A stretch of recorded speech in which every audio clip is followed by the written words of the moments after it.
today's video, I'm going to teach you how to install an ad blocker on Microsoft Edge. If you've been looking for a way to improve your browsing experience by minimizing the interruptions caused by ads, then you've come to the right place. By following these steps, you'll be able to enjoy a smoother, more uninterrupted online session. Start by launching Microsoft Edge on your computer.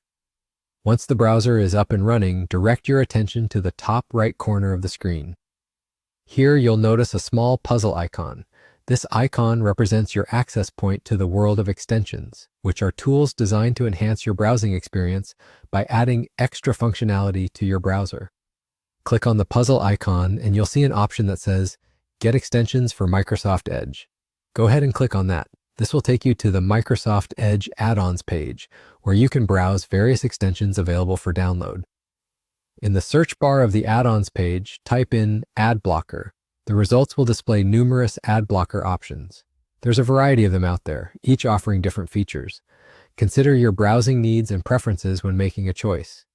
Some people prefer a simple ad blocker, while others might want advanced features like privacy protection or additional security measures.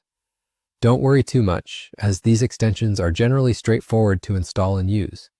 Once you've decided on an ad blocker, click the Get button next to your chosen extension.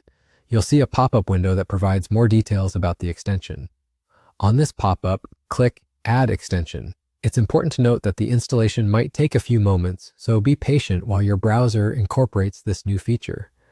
After a short wait, you'll notice that your chosen ad blocker is now running.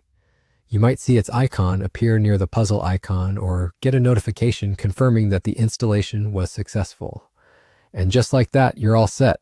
With the ad blocker activated, those pesky ads should be kept at bay, allowing you to enjoy a cleaner browsing experience. And that wraps up our tutorial. If you found this video helpful, feel free to like, add a comment, or subscribe to the channel for more tips and tricks like this one. Thanks for watching and happy browsing.